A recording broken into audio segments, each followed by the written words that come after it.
everybody. I hope you are well today. You've got myself back on the kmack channel.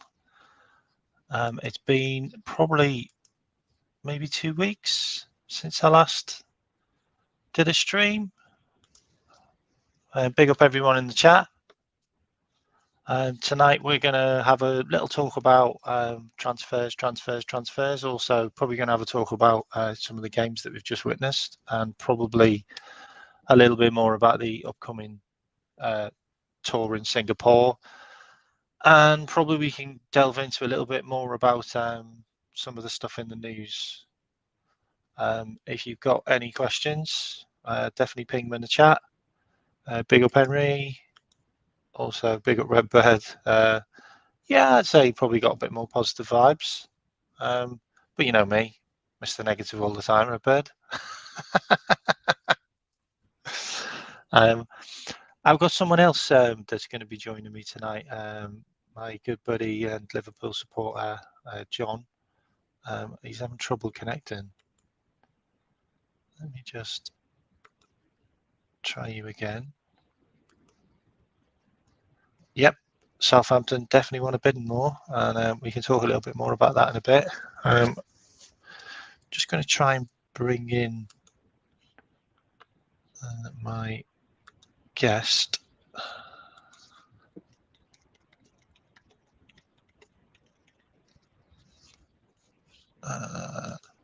Also going to do a lineup builder for next year as well, to see what we come up with as next season's starting 11. We are linked with lots more players, and there's a couple more new names that we've been linked with, which I'm going to talk about as well. I'm just going to remove my guest, and then he can try and rejoin again. I'm not sure why he couldn't get on. Anyway, okay, so it'd be really interesting to find out your views on how you thought the pre-season games went in Germany. That would be quite interesting to find out what you all think about the pre-season games in Germany, whether you thought they were a success or a failure. If you can rate them out of 10, that would be really good. So from attacking wise, if you could rate them out of 10, I thought it was probably an 8 or a 9 for attacking wise, because I thought the relationship between Cody Gakpo and Jota was fantastic. I also feel that it looks like there's more gelling that's happening between Salah and Nunez, and I also like the fact that they both pass to each other, because in seasons gone by it was Salah to Mane, but Mane never to Salah. So it's good to know that both our attackers want to pass to each other. I'm not sure about the fact that Nunez keeps on wanting to pass to Salah, even though he's probably not in the best position. But after the second game, I felt like he understood that he should take on more responsibility and shoot more, and he obviously did, because he scored a couple of goals and looked a completely different player in the second game than the first game. I'm just going to bring up a couple of the comments. Yep, Fabinho's not on the squad list. There's also a couple of other players that aren't in the squad list, which we'll talk about as well. Bill Kismet.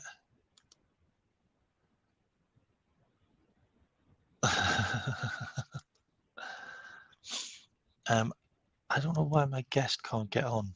I'm just going to try again.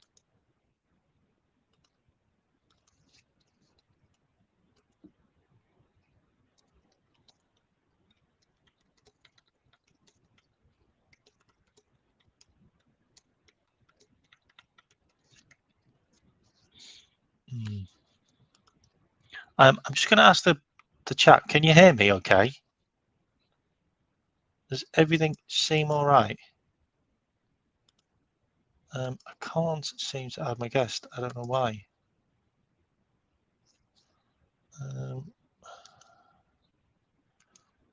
I'm just gonna. Yep. Okay. That's all good then. Thanks. I'm just gonna try. Just gonna try again. Weird. Okay. So he's just sent me a screenshot of him on the screen like I am, and I've just sent him a screenshot of me like I am on the screen. But we can't see each other, which is really weird. So we'll try again. Okay, cool. Oh, is the StreamYard problems? Is there? Oh, okay. All right. Thanks for that, Kismet. Big up, big up. Okay. Right. So interesting thing about probably the preseason. So we'll talk about is I felt like there was maybe they were working on some solutions around the DM position and who was going to do that and maybe how they were going to incorporate that more going into the season. But I felt like using Trent in that position on his own is just not an alternative for me. I felt like maybe a better alternative might even be using the likes of McAllister. Like I thought he probably could have been used better. I also feel like the defense felt like a bit of an issue. I'm not going to be like a negative Nancy or Debbie Downer, but I felt like the inverted right back position wasn't a great place to try a new kid, which is Connor Bradley. And the interesting thing about it is Connor Bradley isn't going on the Singapore tour, which makes me think that he might be going out on loan. So we might be looking at an alternative for him now, which I think is fine because I don't think he's ready for that role. I also feel like it's a really difficult role to have if you're going to put a new person into a right back position, inverted right back position, which is a niche position, which Trent seems to be the only person that can kind of play that position. Because if you look at the games, like Gomez had absolute shockers in both the games from that position, and also it looks like Connor Bradley didn't actually play that well in those positions either, and Trent didn't play that position in either game. So I would feel when we go to Singapore, he's going to be the inverted right back, and we're probably going to have a midfield of a McAllister, a Dominic Szoboszlai, and maybe Stefan Bajcetic, or maybe Thiago isn't going either. So maybe it's going to be Lavia, or even Curtis Jones.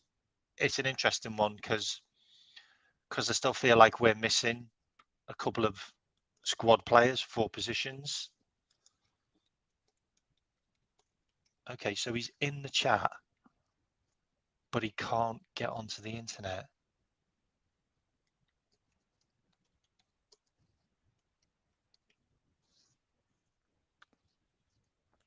Interesting. Okay, we'll just leave it there for the time being. Yeah. So how did you guys in the chat feel about the Connor Bradley situation as an inverted right back? Because I didn't feel like he suited that position at all for me. I felt like he was like a fish out of water. Didn't really cover himself in much glory. I felt like it was a position that was too hard for him to cover forward and back. I also felt like playing him in that position also scuppered how Dominic Szoboszlai played in the first game, and then in the second game, how McAllister played as well. Because if you look at the two positions that they played, which were both on the right-hand side, they both had poor games for me because of the fact that there was too much work for them to do, and they kept on having an inverted right back that just kept on driving into their midfield space, and I felt like it was very disjointed. I also felt like the midfield position that came in as well. You've got I can't remember his name. Can you put his name in the chat? The Liverpool midfielder, McConnell. Is it McConnell who played in the second game? And then you've also got the other guy that played. Oh God, what's his name? Why am I going blank and getting names? There was two kids that played for us in midfield in the first and second game, and I can't remember the names. One of them looked like McConnell. The other one, he had hair like Harvey Elliott. He looked like Harvey Elliott. Hello. Hello. Hello. Mate, Testing issue. 1 2 1 2. Testicles, check, testicles. Check 1 2 1 2. Sorry, man, I've had to join on my phone. I've got no idea what's going on. Apparently there's been problems with StreamYard today. Bobby Clark, that's it. Bobby Clark. I'm having an absolute mind fart with players' names. Bobby Clark, that's Lee Clarkson, isn't it? The old Newcastle. Yeah, Lee Clarkson, yeah. Yeah. So yeah, I felt like Bobby Clark and McConnell didn't have great games because the fact that we had a inverted right back who's not an inverted right back getting in the way of them, and then we also had Dominic Szoboszlai and also McAllister not performing to the best of their abilities on the right hand side because of this change that Klopp implemented. So I'd like to get your view on it as well, chat. How you felt that went on the right hand side, because I felt the left hand side was fine. Like Robbo was still doing his wonder and stuff, but that's what Robbo does. And if you look at the heat map, Robbo spent most of his time as a DM when he's not a DM, which is weird. And he didn't do any DM work. So answers on a postcard what that was about. But yeah, I was just getting a kind of view on how you felt the two pre-season friendlies went with. I mean, on the attack side, I thought it was brilliant. I thought the relationships between Nunes and Salah looked great, and Gakpo and Jota looked brilliant. Diaz looks a bit like a street baller again. But it was the midfield and the defence that I was talking about. What do you think, mate? If I'm being honest, I think I don't really pay too much notice to pre-seasons. When you look at sort of half players out there, like I say, there's young lads I've never even heard of having a run out, which fair play to them. Like I say, they're going in there, they're doing a job. But when you're changing the team every sort of 20 minutes, 25 minutes, whatever it was, nobody's getting a proper run out. Nobody's really kind of getting settled into a position. By the time they warmed up, it's time to take them off again. So I say, I mean, obviously that game the other night, I mean, I watched it with the draw, and like I say, Nunes and Salah, the partnership between them two, Salah seems to be playing more out wide on the right again, and seems to be sort of creating a little bit more.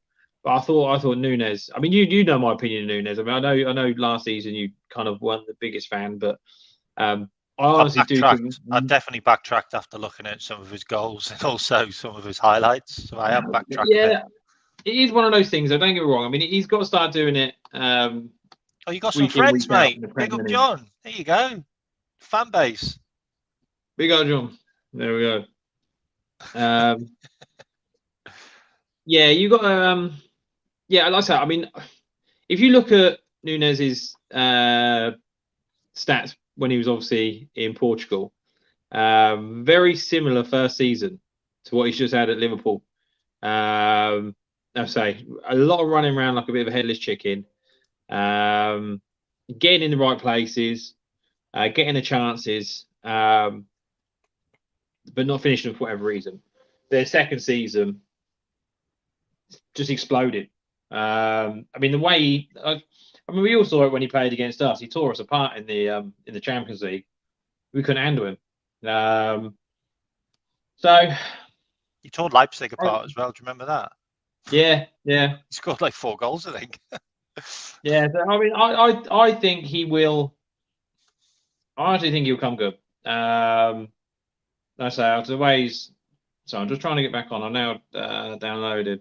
So rather than use my phone, I'm trying to get back on the computer. StreamYard, where is it?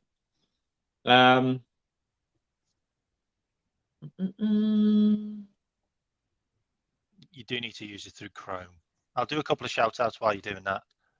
Big Yeah, up give me 12 2 man. seconds. I might have some people in the chat later.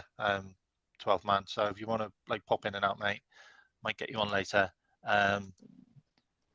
Big up Kismet. Yeah, Darwin is the man, I think, as well. And also Redbird saying hi, John.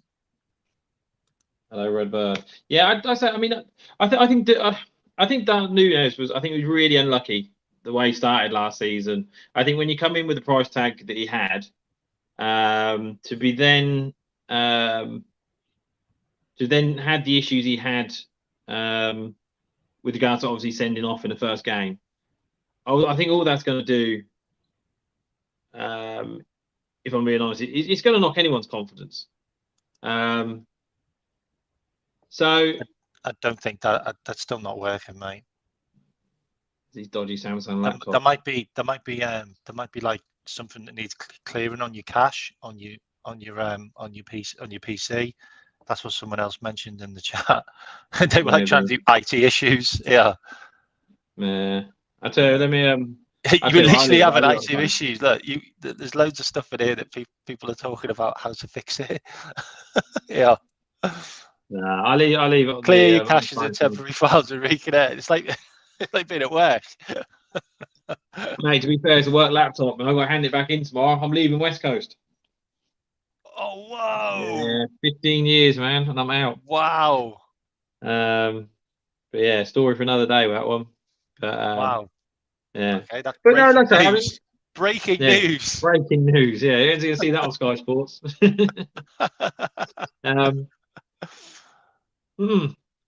But yeah, the preseason friendlies, I say, I think there's a lot of positives. I say going forward, I think obviously having any structure at the back, I think it's difficult when you are chopping and changing the players. I think Adrian, whatever his name is, when he came on in the second half, I thought he had an absolute shocker. There you go, breaking news. What's that? Breaking news. Go on, sorry. Yeah, I thought Adrian had an absolute shocker second half the other night. Nothing new there. Yeah. He did pull off 2 really good saves, though. I'll give him that. Yeah, but that's the thing. He's always been. But I think that's the problem. I think nowadays, I say, you hear it all the time, don't you? Especially like you just see with obviously De Gea just leaving. You can be the best shot stopper in the world, but if you can't use your feet now, it's no good in the Prem. You need to be able to use your feet. You need to be able to get the ball down and start playing it around. The way I felt sorry for him, he threw that. Is it McConnell? The young lad. That was horrible. Absolutely threw him under the bus. Horrible. And then you got Shimikas throwing Jarell Quansah under the bus. Game before. Yeah. Like, tell you what, why do you just ruin the confidence of 2 youngsters that are coming into the team for the first time? No, exactly. I thought McConnell looked good as well, by the way. He did. I think him and that Scanlon as well, going down the left hand side. Looks played, doesn't he? Yeah, I got a mate over looking at Scanlon, I'd bin Shimikas and keep him. Well, yeah. I think I got a mate over in Ireland called Darren Scanlon, and all of a sudden he started having a steak that they're related, and I was like, I'm having none of it. Yeah. What do you think anyway? What do you think of the game? My second name's Nunes, mate. So you look Uruguayan. Yeah. That sound look at the hair. It's really coming through. Yeah, Uruguayan. Yeah. The mullet. I got ponytail next. Hola. Yeah. So what do you think of the game the other night then? I thought okay. Trying to not be too negative. All right. I thought I can't wait to see Salah, Nunez, and Diaz just tear it up. I can't wait to see those three tear it up next season. Yeah. McAllister looks world class. I don't Mm. care what anyone says. He is. We got a £35 million world class player, like with Mate, do you another see 5 years today? on him, easy. Did you see Brighton turn down an 80 million 80 pound bid for million, Casado today? 80 million for Casado. mate. We get McAllister for 35. We've absolutely rinsed Chelsea there. Yeah. They're gonna have to pay 100 million, or they're Yeah. gonna try and get Lavia, which I haven't even talked about yet. Okay, so the match. Okay, so I have no idea what's going on with the inverted stuff, because in those games it felt like we were doing inverted right back and inverted left back, which for me is just suicide, because that Yeah. basically makes us wide open on the wings. And if you've got a team that just play a diagonal, or they just play a long ball into the corner, it's a case of, okay, shall we try that long ball against Liverpool? All right, that worked. Oh, Well, we that's were what nearly in all then. teams done. That's what all teams done against us This last is year, wasn't literally what the manager's thinking. it? Try that Mm. long ball on Liverpool. I've seen Tottenham, I've seen Aston Villa do it. I've seen a couple of teams do it on them last season. Try that long Yeah. ball down the diagonal, see if it works. Oh, it worked. We nearly got in then. Nah, Liverpool are going to sort that out, aren't they? Try it again. Yeah. 1-0. Let's go again. Yeah. 1-0. Nah, they're not going to let us do it. 2-0. Okay. Just keep on doing it. Yeah, that's what I mean. It gets silly after a while, And doesn't that's it? quite But scary. yeah. But So I that think was, we've been lucky. I think we were lucky for a couple of years. And my lad, my oldest, he was saying, "Oh, he said you were saying this last season, you were saying that last season, and now all of a sudden you're happy because you got a couple of players." And I said, "Look, I said the only thing I asked for last year was a change. Whatever that change was, whether it was Fenway Sports Group going, whether it was Klopp going, whether it was a change in the system, whatever it was, all I wanted was a change, because ultimately, as Liverpool fans, you want the club to be successful. Whoever owns it, whoever's managing it, you want them to be successful. I can't. It annoys me when, don't get me wrong, I love Klopp.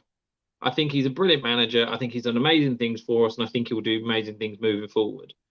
But I, it annoys me when people just seem blinded, and they're like, oh, if it wasn't for this man, blah blah blah blah. You go, well, we've had lots of managers come and go. Some have been successful, some haven't been successful. And Klopp one day will leave us, and we'll have successful times again. But again, like I say, last season, all we asked for change, and what ended up happening was, it seemed like Klopp got out of his, I don't know, funk to a certain extent, changed it up with regards to formation, put a couple of young lads in there and started playing a different system, and all of a sudden it worked. And you go, that's what I was asking for. Just, yeah. I say, Klopp, I think to a certain extent, last year got stuck in his ways. I don't know whether it's, and it might explain why we've lost some of the players we have done, like Henderson, like Milner. Like I said, I've said to you before in these chats, I seriously think that some of our players had it written into their contracts that if they're fit, or if they declare themselves fit, they will play. And I wonder whether or not, when you're seeing the likes of Henderson go, Fabinho go, Milner go, I know, yes, I mean, obviously Fabinho hasn't gone yet, but obviously he hasn't gone to Singapore, which Firmino's got his end of contract. But I think, like I say, Fabinho's gone, or looks like he's going. I wonder whether or not, because again, he was awful at times last season. Middle of the season, he didn't start great. Middle of the season, he was awful, and he was okay when towards the end of the season, That seemed to last sort it game, out a bit. that last game was the nail in the coffin, I felt, against Southampton. Yeah, when he was trying to grab the player by his, like, trying to literally come well, back. I got to admit, after watching about 7 or 8 games through the middle of the season, I actually bit the bullet and I put on Sky Sports Fabinho yellow card, 2-3 games on a trot. I put a fiver down for him to win to get a yellow card, and 2 out of 3 times money came in. Because again, you just know he just got to that point. There was that look of desperation on him. It was. He didn't know what to do. He looked a little bit lost where he was. So he'd Have you seen? Did you do something silly. have you seen how many minutes he's done since he played at Liverpool? Like it's an insane amount. It's like nearly 8,000 minutes a season, including like obviously playing for Brazil as well, because he was a regular for Brazil most of his Yeah. career with us. It's an insane amount of minutes, but it's not just that. It's an insane amount of running that he has to do as well. Mm. Like he ran himself out for me. Like he needed Yeah. to move to another team where he could not be under that much pressure all the time. Yeah. And the thing about you say as well about I mean I don't look I don't want this to be like a show of like just dissing Klopp, okay? Because Klopp's been absolutely incredible for us, all right. And I've done enough dissing of him. I'm kind of dissed out. like we've got him, and it's time to start a new season with him. And for me, he's done exactly what we want, and he's got rid of all the players that we want. Like we were all talking about how many players we needed to get rid of, and he's got Yeah. rid of them all. Like whether you were thinking Milner was good enough or not, we were all thinking, well, Milner's blocking someone from getting into the team because he keeps on coming on. So he's gone now, and then it's a The case only, of, well, Bobby Firmino. Like we're playing Bobby Firmino when we should really be playing Jota more or Gapco more. We're going yeah. to now. You know what I mean? Whether they were good enough to stay or not, I still think Bobby could have done another season. I still think Milner could have done another season. Okay, I'm Yeah. not denying that. Fab, Hendo, and Oxen, Cater, no. but Again, and right. If I'm Fab, being we could honest, have got another year out of Fab as well. By the way, I'm not like if the deal with Fab like doesn't happen, I'm quite happy for Fab and Lavia to rotate minutes. Like I'm quite happy with that, and Stefan Baccetic if we're going to use him in that position. I'm quite happy for that to happen because I'd rather we had someone that's been there, done it before, and if he falls off a cliff, we've got someone to back it up. Or if we're going to throw someone in who's not done it before, to the extent, if he starts to make mistakes, then we've got someone who can come in and help him instead of, yeah, there you go, Lavia, you're 19, take up the slack. Like I yeah, think that's a lot to put on a young guy's yeah. No, head. I mean, um, the only thing that concerns me now is, like I said to you the other day, and if it works, brilliant. If what we've done works, then like I say, I'll tap my hat off to Klopp and the analytic guys and the transfer committee, whatever it is, whoever's made the decisions. I'll take my hat on to. But the only thing that concerns me now, if and when Fabinho goes, obviously there's rumours Thiago's going as well. He's not gone to Singapore. No, that's what I mean. But there's rumours he's injured. What I read today is that he's injured, and that's why he's not gone. Because who's He just needs to the go then if he's going to be injured all the time again. well, that's just the other thing. Now, that thing is, I've said to some people before. I think technically, He can do the Thiago Fab job. is. He He's can do the technically Fab job, mate. he is. I think technically he is our most gifted player. Some of the things Absolutely. you see him do with the football is ridiculous. These no look passes, the 60, 70-year-old, 60, 70-yard no look sort of half volleys that he does. It's just outside the ball. It's just ridiculous what he does. But the problem being, when you've only got him available for 12 games, 13, 14 games a season, that's again, it's like you were saying earlier, it's a spot in the team. It's a lot of wages that you're having to pay out on a weekly basis, monthly basis, which you could afford. You could potentially get a couple of decent players in on his wage. And that's the only thing. Again, going back to what I was saying, the only thing that concerns me now, that's that. I think personally, I was hoping that Milner and Henderson would take a bit of a backseat, and I was hoping they'd do another year.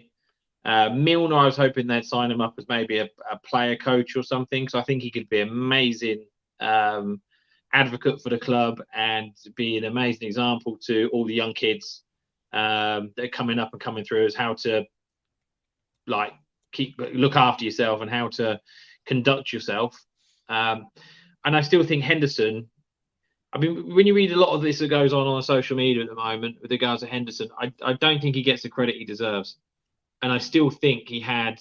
I mean, he done over 2,000 minutes for us last season, and he was, I think, one of our standout midfielders at the World Cup as well for England.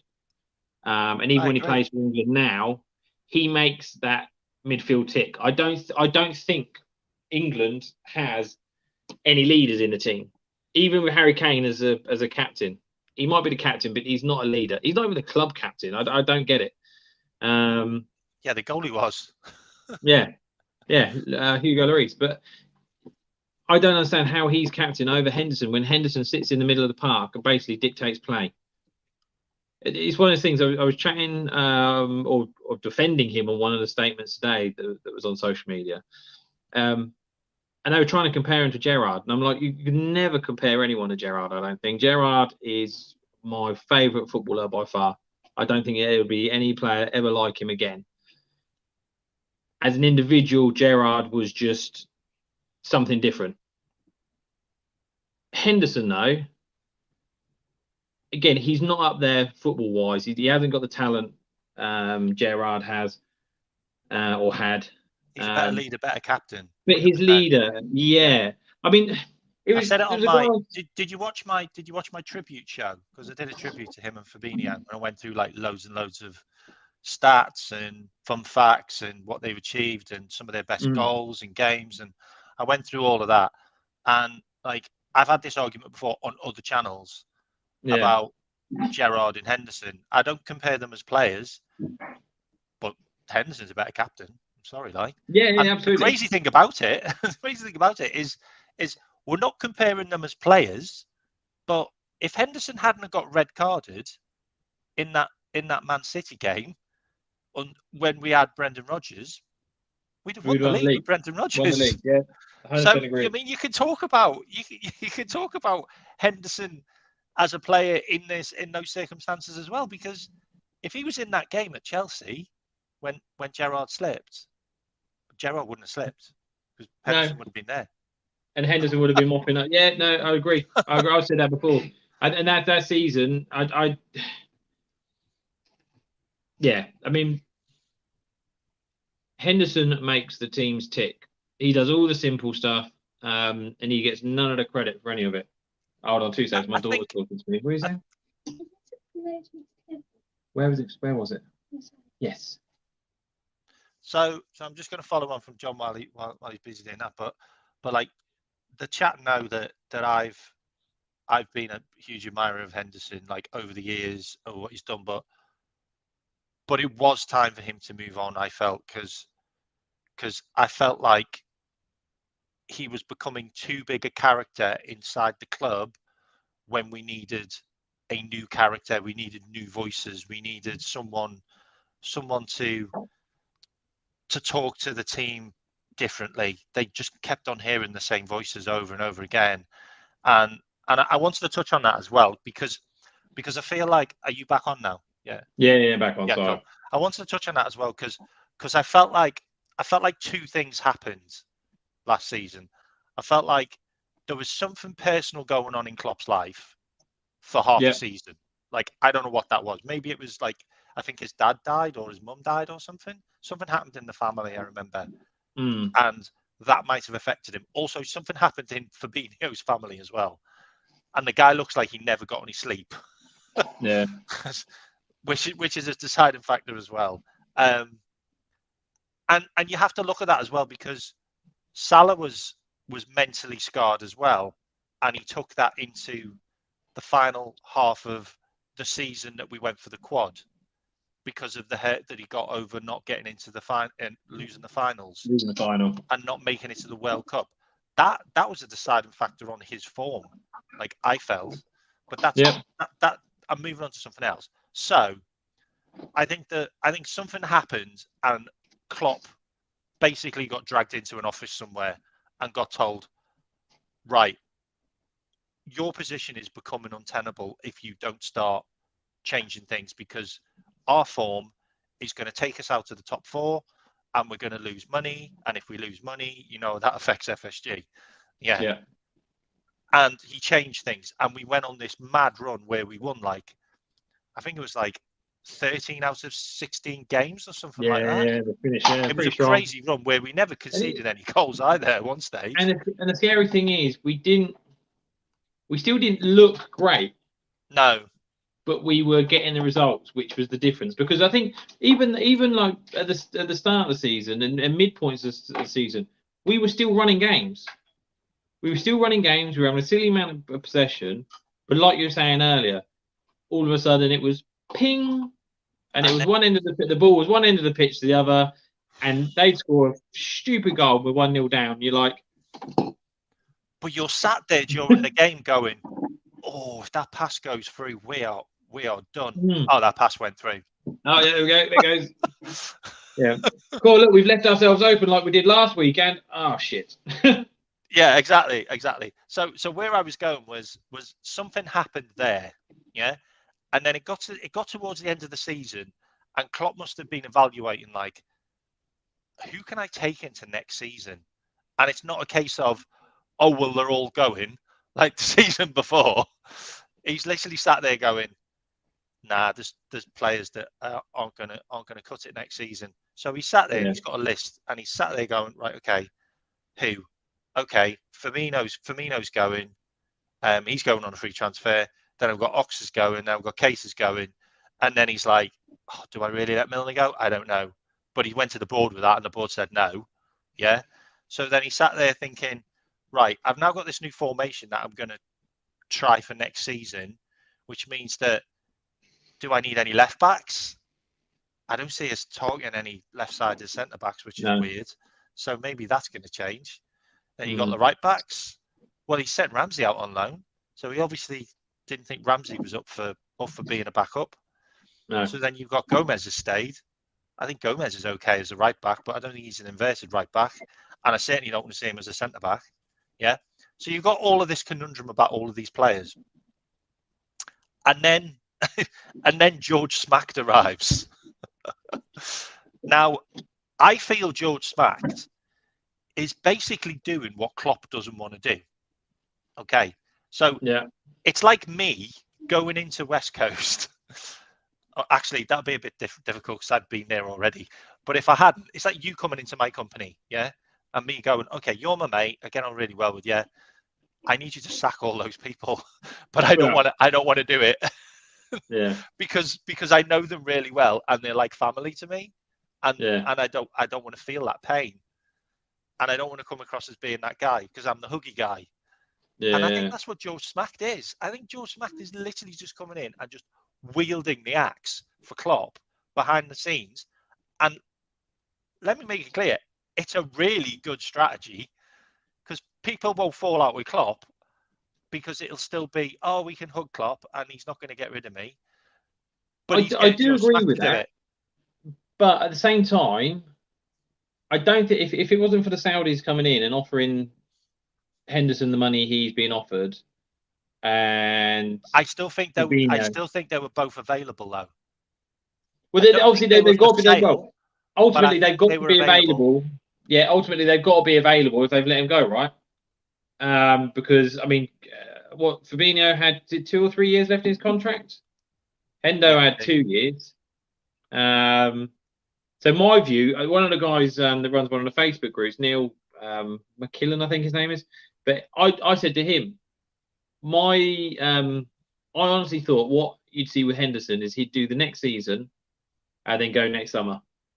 I thought he'd do like a handover. So whenever you leave a company, you do a little gentle handover, and I thought he'd at least see it out till maybe January. and maybe through into the summer. Maybe. I didn't expect it to just go, boom, he's done, he's gone. And again, I don't think the fact that they've not been able, him and Fabinho weren't part of that last game of the season where they're sort of doing their waving goodbye and the send off that sort of Naby and Ox and Milner got. I agree. I agree. So I think they may have been available, but I don't think. Yeah, I think they may have been on a list. That sounds really bad, but I think they may have been on a list. But yeah, I don't honestly think they were genuinely nothing to do with crimes. Looking to move them on. Well, yeah, nothing to do with crimes. No. But yeah, I honestly thought Hendo would do one more year, and get obviously World Cup out of the way next year. Is it a World Cup? No, what's it next year? European Championships again, isn't it? European Championships. Euros. Euros, yeah. Euros. The thing about that as well, though, is do you believe that stuff where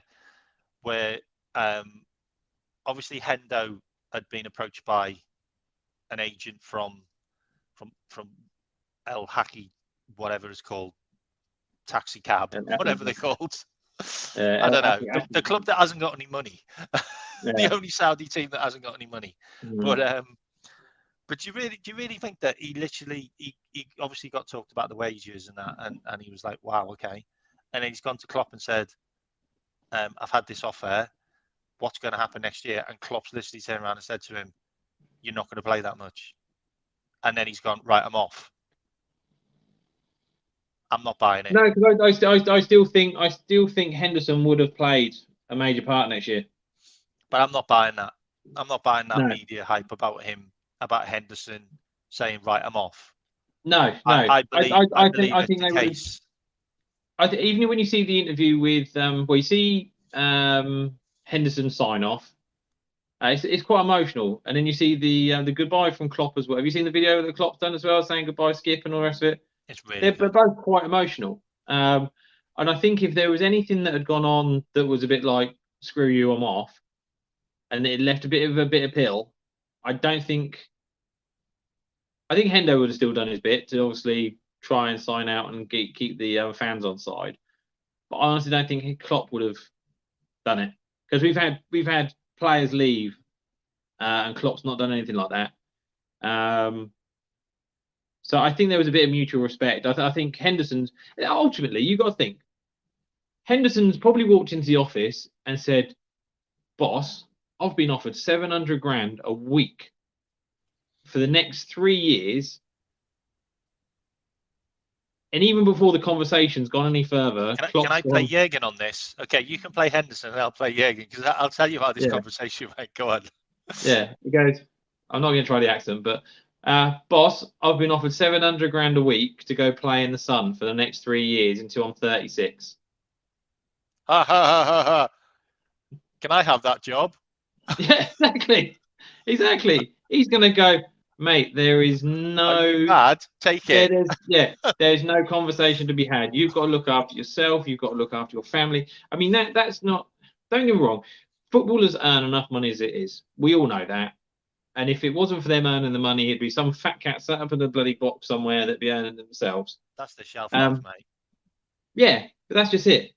So earning 700 grand a week, that's just not sorting him out.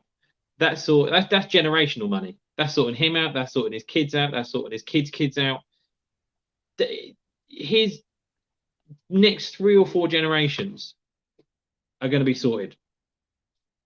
It's. I mean, you think what Beckham I can't say anything about any player that's gone to Saudi Arabia for that money. I'm like, crack on.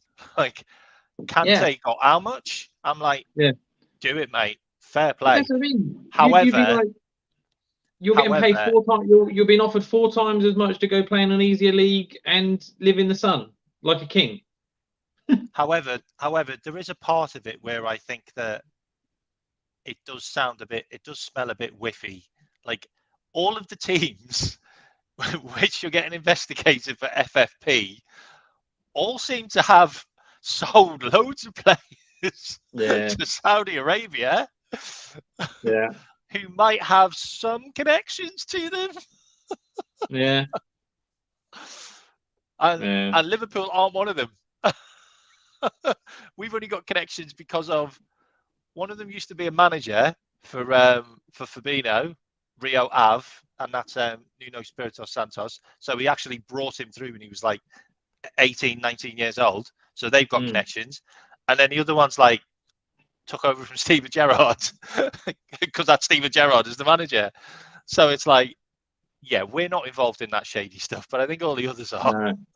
Yeah, I think something's going on. I do think something's going on. Big time. But so also I wanted to touch. I didn't want to like spend hours and hours talking about Henderson because I already have, and like fair play to him. Like, I mean, if the guy got my final word on that is fair play to him. He's given 12 years service to the club. I don't think he was ever given as much credit as he deserved. I think he got a lot of undue flack at times. I think he sat in Gerrard's shadow for a long, long time. And out the back of, obviously, Gerrard leaving, the bloke has won every single trophy possible as our captain, as our leader. So anybody that wants to sit there and said he doesn't deserve the next 3 years earning what he's earning, don't get me wrong. Nobody deserves to be earning that kind of money. But if someone's going to offer it to him, fair play to him. Just a point on this as well, because this is quite a frightening stat as well. He was also he played in a game where we could have won the European championships for England, and he also played in a semi-final where we could have got to the World Cup as well. Like, if he'd have got that, I don't think there's anyone ever that's going to touch that British-wise. No, I don't think there is. So no. just to point that out, like if he'd have won the European Cup, the European Championships with England, I think that was a world record as well. I don't think there's any British player that's done all of those trophies. I probably don't. I honestly don't think there's a player. I don't know. Maybe Beckham. I think Beckham maybe as an English player as maybe we never got to a final with him. No, but I mean, as in club level, I think when you look at what he done at Man United, then obviously what he won at Real Madrid, I don't think you'll find many English players that are more decorated. Maybe not with as many trophies. Obviously, you got all this United boys that just won everything for as many years as they did. Yeah, but I think as, like I say, having all those trophies in that short space of time, it's only been the last 7-8 years since Klopp's come along. We've won it all. I don't think any English player can put that claim. So, but no, fair play to him. I'd have driven there myself. Next season, he might be able to add the Saudi. I don't know what Pro League, whatever it is. Pro League medal around his neck. Yeah. He can do the shuffle with the cup. Yeah. I don't even know whether they've got a cup, have they? Is it like a spoon? Who cares? He's probably got a big pot to stir 700 grand in a week just to, yeah. No, fair play to him. I can't begrudge him anything. And there's a lot of bit of Liverpool fans out there saying he's just moved for the money. And if he has, fair fucking play to him. Fair play to him. Like I say, 33 years old.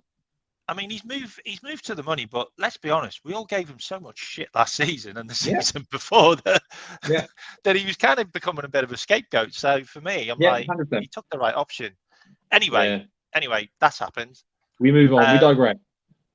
How do you feel about the other two? And how do you feel the fact that I talked about Dominic Szoboszlai to you as our marquee signing? And it happened. Yeah. Yeah, I'll be honest. About those two?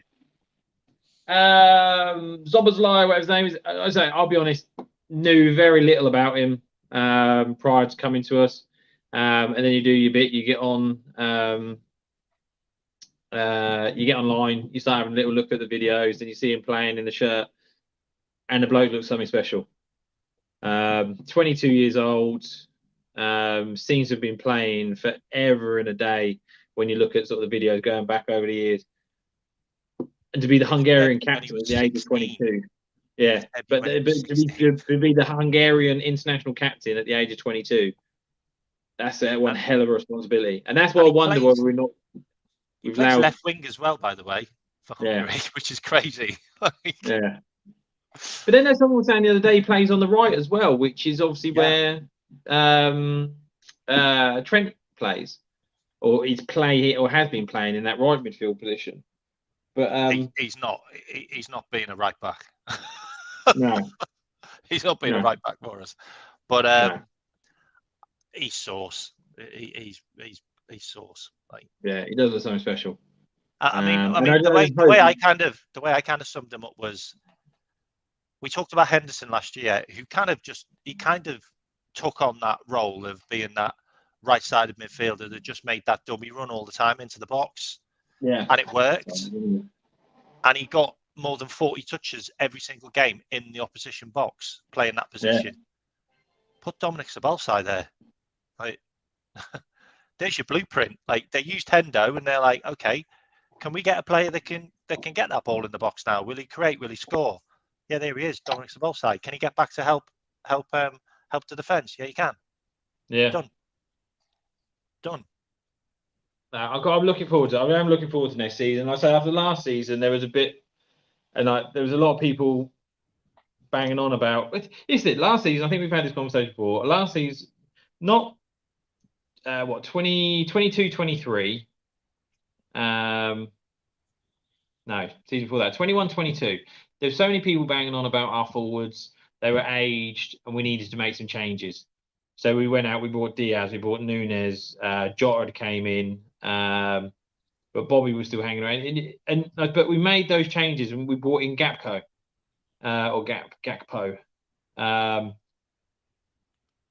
So we made those changes. We brought in the forwards, and then all of a sudden last year it was like, oh, we've got an aging midfield. We've got this. You sit there and go, well, do you want us to change the forwards, or do you want us to change midfield? We changed the forwards, and now we've got round to change the midfield. And I'm really now we've made those changes.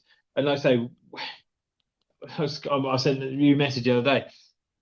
You look at our midfield now, and not one. If Fabinho goes, other than Thiago, we've got no player in the midfield over the age of 24.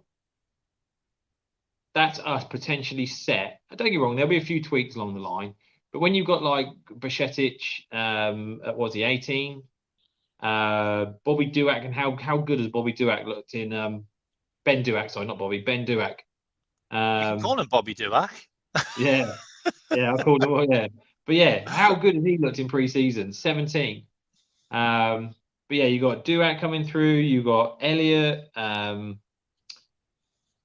Curtis Jones still sort of 20. I know he's 22, but he's still sort of a young player. Not that we're potentially sorted for the next decade with our Did you feel midfield. quite proud with Curtis Jones winning the under-21s? Yes, yeah. I did. And And, what I and the don't, goal hit him on the arse and went in. I love that.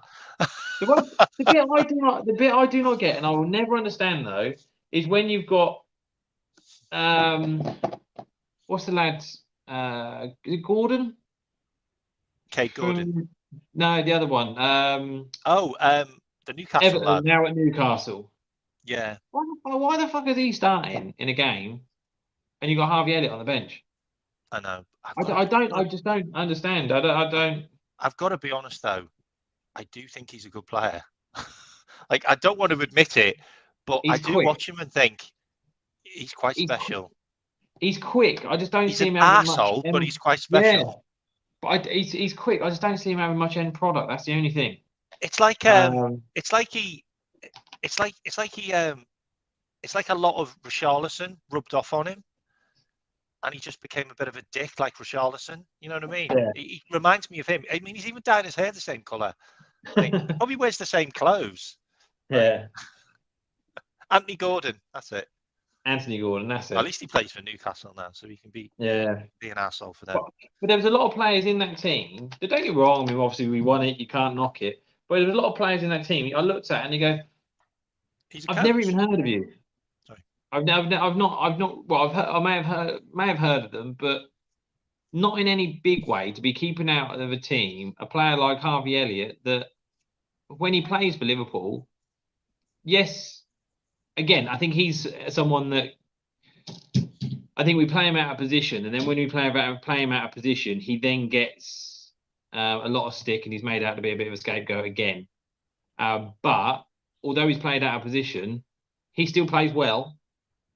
And at time and for parts of last season, he was probably one of the only players that could actually come off of the pitch holding his head up high, having He's actually just put a shift in. he's So just I he's don't I put into don't he's put into a position where he can't do the job. A bit like Henderson was. Like, he was put in a position yeah where he just hasn't got the capabilities to do it. Henderson didn't have the legs. Harvey Elliott didn't have the strength. Like, mm, if Henderson had the strength, if Henderson had the strength, then sorry, the legs, he's got the strength. But Harvey Elliott had the legs, but he didn't have the strength. yeah. If that makes sense, But he just got did you bounced off the see ball. Harvey Elliott in the pre-season? He's looking a He's bit bulked up, beefed. isn't he? He's looking a He's bit beefed a little beefy. bit. Yeah, I think they've all gone off and come back a little bit bigger. There was Harvey Elliott and Curtis Jones looked Trent a little looks bit. better. Trent looks a bit leaner, doesn't he? Yeah, I think there. And I know obviously it's not going to make well. You wouldn't think it'd make a difference. But I never liked his hair. Going back to his normal like short back and sides makes him look a It lot felt more like like his old self. So I'm hoping he plays like his old self. it felt like Trent maybe got a little bit like, I don't know, maybe just got a little bit sidetracked with the fame. Yeah, too big for your boots. A bit, and And I then know obviously a lot. he was like going to concerts and places and VIPs everywhere, and like at the end of the day, he's a world superstar anyway and can do that. Yeah, But it felt like maybe that sidetracked him a bit. And yeah, I also think that, like, he might have spent some time with like some celebrities and that, and they might have just said to him, like, you're better off in midfield, and he's just gone, yeah, I'm going to play yeah, midfield now, yeah. Bought into the hype a just went little on bit. strike. Yeah, I mean obviously there was parts of me at times when you look at Dele Alli that it reminded me of him a little bit. And I wasn't going to say his name in case I jinxed him. Yeah, that's what I mean. The beginning to the middle of last season, you kind of I just kept thinking this is Dele Alli. This is Dele Alli. Too This is much, how too he went. young. Yeah, too much, too young. All got a little bit too much for him. Obviously the knockbacks from England. And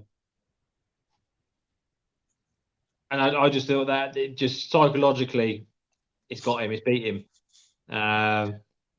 But like I say, the way he's come back as in midfield, and this is the other thing. I said we've had those conversations again. It's like he's a midfielder. He grew up as a midfielder. He was a centre midfielder coming up through the ranks. He only went into right back to cover Nathaniel Klein when he was injured, and he's done He's such a not a good job DM, there. mate. He's not a DM. No, He can't do the destroyer role like Fabinho. I don't think he Don't ask can. him to. No, I don't think he can now because I don't think he needs to because he's got the legs to get up and down a pitch. He can do that, and his creativity, and he's got that ability to do it. But I do think in later years, I think he once obviously the legs start going again, I think he's got that ability to, if we slot in at a bit like Gerrard done in those last couple of years, you slot What back was and that, like the register role, wasn't it? you Was it start playing a back little bit of end? a quarterback role. Quarterback, halfback. Yeah, that's it. Yeah. Yeah, quarterback role where the ball gets kind of played back to you. You look up and you ping it, and you just control the game from the centre midfield. You don't have to have the legs because you've got that ability. So I think he What can was do that. interesting as well. I think what was interesting as well is Klopp said in that interview, like, he doesn't want the team looking for Trent all the time. Like, he wants the team to stop looking for Trent because they've been so reliant on him for so long, and now we've That's got getting other ridiculous. players. We've got McAllister, we've got Dominic Szoboszlai now. Like, we've got other players that they can do that job, can take that Yeah. burden off him. So yeah, I think that's interesting. Mm. So what do you think about McAllister then? Let's wax about him for a bit.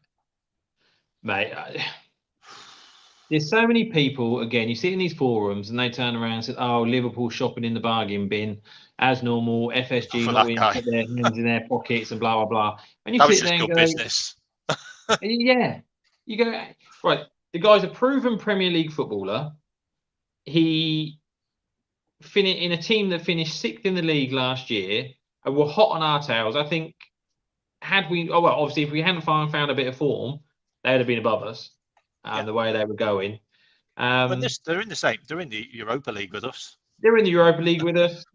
Obviously, he's a World Cup winner in a team alongside Messi, with Messi in his later years. So it's not as if Messi dragged that team single-handedly through the World Cup either. Had some great players around him. I think he's an absolute He was steal. single-handedly picked out by Messi as well, like as in, like he is the guy. He played a ridiculous amount of minutes for Argentina as well that season, by the way. Yeah. He played about 2,000 minutes for Argentina. That's mental, isn't it? In the last year, honestly, he's been the main guy. The interesting thing about that as well is Brighton got to like 2 semi-finals of the cups, so they had a good cup run as well with him. Made a great cup run, great in the league, and like I say, yeah, I feel for him a little bit because obviously they're potentially going to lose Casado. Obviously they've lost McAllister. Have you watched them in pre-season? Who? Brighton, they're fine. But again, it depends who they're playing against. You know what I mean? It's mate. They got beat by Chelsea 4-3. Yeah. They went down to 10 men in like the 50th minute or something, and they could have won the game even though they were on 10 men. Mate, Dahoud, I have no idea why Klopp didn't look at Dahoud. He used to play for him. Yeah. He's 26. They got him on a free transfer from Dortmund. He looks like McAllister. He does everything like McAllister. It's insane that they got him on a free transfer and they got rid of like McAllister for like 35 million. I think TalkSport was saying today, like I say, the recruitment process at Brighton, it's bonkers. It's bizarre. They've got this.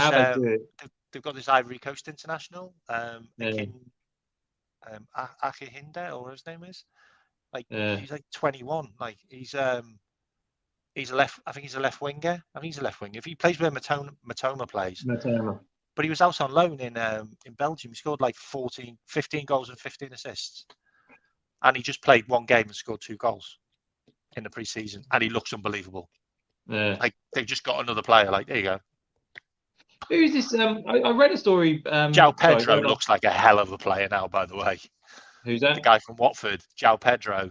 João Pedro. Yeah, no, he's a good player. He looks like a hell of a player next season. Yeah. Brighton. Have you seen they'll be there or thereabouts, mate. Brighton will be there or thereabouts. Honestly, I could see Brighton being the only team by Newcastle that might be able to get in the top 4 in the next couple of years if they keep De Zerbi. They've just signed like a £17 million Brazilian international called Igor from Fiorentina. But you got that Aston Villa. If they continue on the same trajectory, they got Musa Dabi. He scored on his debut. Yeah. If they continue the way they're going, it's going to be tough. Again, like I say, TalkSport, they were saying yesterday, it's gone from like a top 4 to a top 6, and now we're probably looking at a top 8. I think so. It's crazy. What think about it as well. Think about it as well as we all kicked off about like the European Super League. I'd rather we bloody had it now. We might have had a better chance. Yeah, I think we'll be all right. I do think we'll be all right. It just keeps making me wonder what Man City are doing, because they've lost Gundogan, they've lost Mahrez now. Walker's going. Walker's looks like he's going. Yeah. That's near enough your back. Calvin Phillips is probably going to go. Yeah, Calvin Phillips. Probably going to get rid of Laporte. Yeah. I mean, the whole thing is they're trying to balance they've signed Kovacic. Which is I wouldn't even want Kovacic at Liverpool. Well, he's a Gundogan replacement, but he's not really Gundogan. But he's not Gundogan. He's nowhere near the standard of Gundogan. I'm trying to think. I looked at they're not going to get Guardel. They're not going to get Guardel because they want 100 million for him. And it looks like Fabrizio Romano kind of scuppered that deal by leaking it too early, because then the director of football at Leipzig came on and said, "We don't like the way this has been dealt with. Like, why is this transfer price being leaked? We're not selling him. We got the money up. We got the money off Liverpool. We don't need to sell. No. No. But I don't. It's going to be interesting to see how they get on, because okay, Haaland scored as many goals as he did, but Bernardo Silva, there's talk of him moving on. If Bernardo Silva's gone, Gundogan's gone, Mahrez gone, Cancelo, Kyle Walker, Walker. That was probably that. Well, that I'd say that's half their starting 11. and also, And yes, they got to this. I would say 4 of those players are the guys that always came off the bench.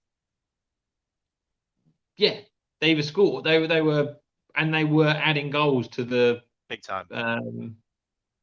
I don't think they'd have won the league last year if they didn't have Gundogan. Gundogan was their second top goal scorer. He's got some really important goals.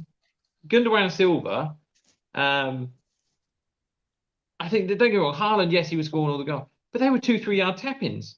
Silva could go as well, by the way. Yeah, he could. That's what I mean. PSG. I'm not being funny, but okay, it's obviously all about a striker being in the right place at the right time. But if I'm asked to knock the ball in from 2-3 yards into an empty net, I could do that. It was Bernardo Silva and Gundogan were probably the ones to score from outside the box. Yeah. Or outside of the penalty area. but they were the ones, again, and Mahrez, they were the ones creating those opportunities for Haaland. So I don't know. Mahrez was incredible last season. Mahrez and Gundogan. Yeah, but again, at the end of the day, you look at that team, and it's a really interesting one, that because Pep actually said last year, like towards the end, I think it was after the Champions League final, or maybe a couple of games after, maybe an interview after it, where he turned around and said, I need to have a big change of players because these guys are all too comfortable now, because they're so used to winning that the fight to win again is harder. So I need to move them on. And he has literally just gone, right, is anyone up for another treble fight? No, okay. Yeah. And it feels like a couple of maybe just kind of took the foot off the accelerator, and maybe in training he's seen a bit of a like coasting a bit because like they're so used to winning, and he's just gone, right, okay. And Gundogan might have been arsing around with his contract, and he's just gone, like, you can just go then. Yeah. I just don't see them having. And he's also got rid of his coaching staff as well. Yeah, he got rid of his assistant manager. I don't see them having the recruitment. Well, I don't think they got the plan. They got a couple of young players. Got that? Is it Lewis? I think Carlton. I think their young players are going to be phenomenal. I really do. Like, and I feel like they've been nurtured the way we should have nurtured ours. Like, they've done some brilliant loan deals at some big clubs, and they've all been like high performers, and they've also like been involved in like under 21 championship finals and stuff. Like, there was like 3 Man City players in the under 21 final. You got Hayward Bell. There was 4. You got Hayward Bellis. You've got Cole Palmer. You've got McAtee. Not McAtee, the other guy, Doherty. Doherty, yeah. And you got the goalkeeper. Yeah. How brilliant was really he? Good. Yeah. Huh? I got to admit, when they got given the penalty at the end, I was like, what a shitter. Not only is he going to lose his bloody I was on Colwell watch, and then he gave that penalty away. But like I say, I just thought with that goalkeeper, I thought to myself, not only has he gone through the whole tournament not conceding a goal, he's gone to that last minute and literally the last kick of the game, and he gets given a penalty against it. And I'm like, that's a player that could have gone. 96 minutes, and he did nothing in that game. He did nothing in the game. Like, had to make 0 saves, and then he come up with 2 saves, the penalty and the rebound. Yeah. It was I thought it was the unbelievable. old. It reminded me of the old Jersey Dudek. Yeah, With his double save back in save. 2005. Yeah, I tell you what, though, Yeah, that's enough to bounce from one destroy save into the next. any player's career. Like missing Yeah. like that. I didn't think the penalty was that great, but the rebound No. should have just been buried. Yeah, absolutely, absolutely. That's a Loris Carriers moment, isn't it? That's done. Yeah, But I love the fact that we won it off the back of Kate Jones's ass. yeah, I love it. admit though, like there's a couple of under-21 players we've never heard of. No, that's what I Like mean. who's that guy called Gomez who played in the DM? He plays for like No idea. Monaco or Nice, and he was from Yeah, like Manchester United. Like yeah, never heard of him. Like he was good. Like yeah. yeah. But no, the future is bright. I like the fact that it is looking good. So we'll see. Watch this space, I We guess. did have a lot of players that were like I didn't think were 21. I thought they were older. Well, I think it's something like Curtis Jones when he's 22. I think it's 22. something to do with if you're named in the original squad when the qualifications start, and if you've been playing in the qualifications, if you turn if you go over 21 before the tournaments or Like I before the thought actual Gibbs White finals was like start, you still play. 26. Who's Like he that? looks like he's 26. Who's Morgan that? Gibbs White. I'm like, Oh who's that yeah. bloke? Like he looks like an old man up front. It's like Joe Gomez, though, isn't it? Joe Gomez seems to have been around for about the last 20 years, Oh, do you but want to hear this stat about Joe Gomez? he's 24. Do you want to hear this stat about Joe Gomez? What's that? He's our longing serving player in the team now. That's what I mean. But what is he? 24, He's 24. I think he's 25. 25. But he's our longing serving player in the team now. Isn't that I mental? suppose. Now Henderson's gone. Wow. Yeah. And he should be gone, to be fair. Thing is, again, I feel for Henderson because I not Henderson Gomez. I think Gomez needs a decent run of games. If you look back, if you do you remember back when him and Van Dijk in that first season, I think they partnered each other. Fuck it, they were Can't play ridiculous. himself into form now. That's what I We can't mean. give him the time. But that's what I mean. We But I'm can't let him hoping. have mistakes. Like we can't But let him have mistakes and then get better. You know the way like we did with Jota, it was like, oh god, he looks really bad when he's come back, but we've got to play him into form. That's a bit different because he's up front. With Gomez, like, you can't play him into form. Like even in that second game when it was like 4-4, in that second half, he looked like he was playing Napoli. Do you remember that game? Yeah. I was I like, do why think aren't you chasing back? Like I'm kind of hoping because obviously, do you remember when he played for England that time against Brazil and he had Neymar in his pocket for the whole 90 minutes? yeah, there was He like was, a meme going round. yeah, but he was ridiculous. Not only that, they And did he it was at Man like, I City think as he was well. like 2021. Yeah. So I'm hoping, what I'm hoping is that, like I say, Trent goes into midfield, Gomez gets out on the right hand side, and he can just get back to defending. And if he makes a couple of errors in at right back, not so bad because you've got your defence, your two centre backs there to cover. It's not ideal, but I think if you can get your match fitness up and you get your confidence back playing at right back, it might help him improve his overall game and get back to somewhere near the player that he was. Because again, I mean, he was brilliant. That first season, him and Van Dijk together. What did we? I think we conceded about 24 goals. I think it is in the season. It was pretty In the crazy. Premier League. I think I had a bet. I put down. I think it was. Was that the season where we lost by 1 point? Yeah. And we got to but the final. I had a bet. Yeah, I had a bet that we would concede less than 25 goals and score more than 80. And we scored 90. I think it was 90 something. But we conceded 24. That was the season. Okay, so that was the season that Mo Salah got injured in the final. Yeah. Yeah. Was that the Carriers game? Yeah. But that was that fucking overhead kick by Bale. I still don't know how he did that. I have no idea how he did that. Anyway, and we were pretty good as well in that game. Apart from that, so yeah, that was that season, and then that was. But again, that was the season with. That was the season where it was John Stones clearing it off the line. Yeah, like literally like a millimeter. And it was Company took out. Was it Salah? Yeah, and should have got sent off in the game as well. But it was.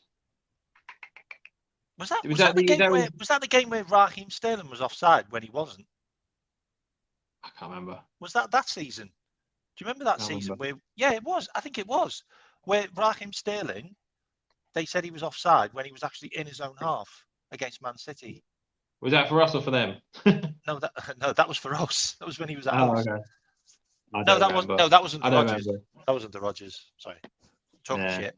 But that was the same. That was the same season. No, I'm not talking shit because that was a game that was pivotal. We could have won the league if we'd have won that game. Yeah, that was the same season again. Ox done himself at Roma, didn't he? Against Roma, done his knee.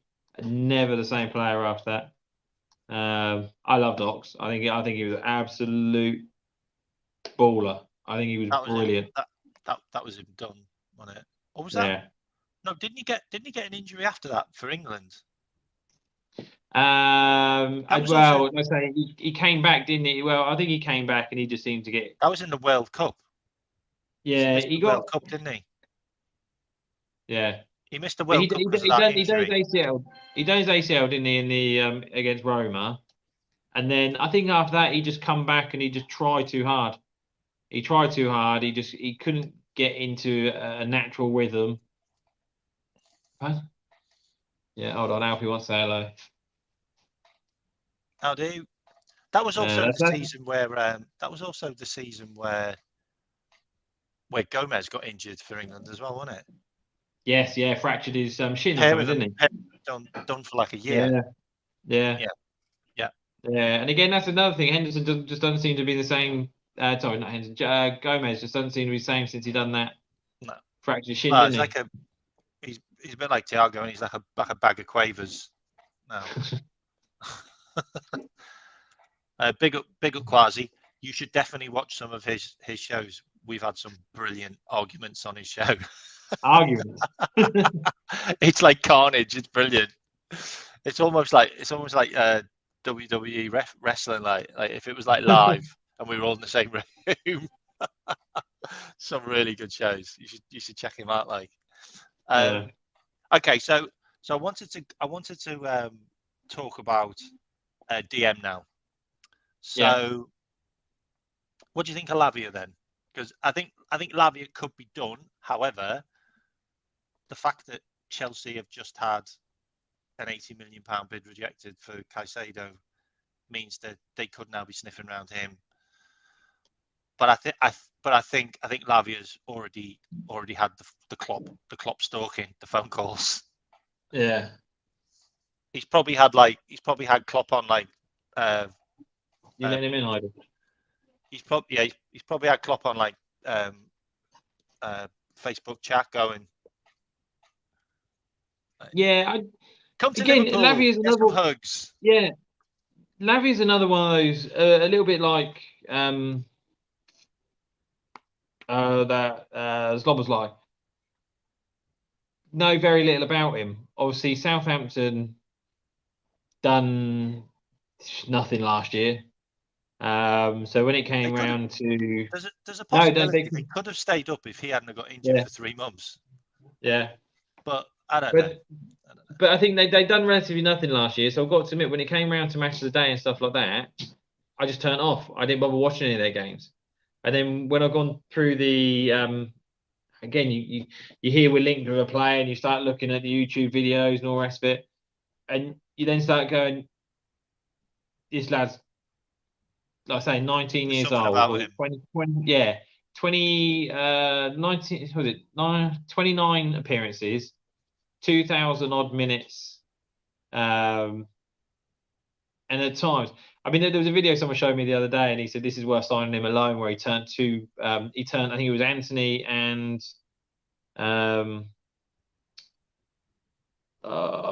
or Casemiro, it might be Casemiro, to centre for hot twist dogs. them inside out, put them both on their arse, and then continue with the ball through. And you go, you know what? That's worth signing him just for that one moment alone. You know what I mean? It's just put his name up in lights. But it's but no, you see some of the videos about it, and when you look at the teams that are interested in him, obviously Man City must think there's something special about him because they've got that buyback clause apparently that kicks in next season. 40 million. Yeah, They've also got 20 um, percent sell on as well, by the way.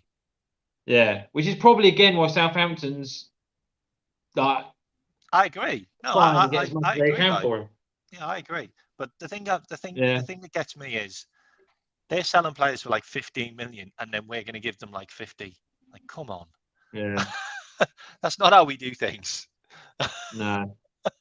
But But again, like I say, you know what I mean. You spend 50 million now, or what? Well, the rumors are it's like 42 and a half. I think it is yeah, plus 2.5, well, and I with think add-ons and stuff. if Chelsea come in now, we're probably going to have to do full amount.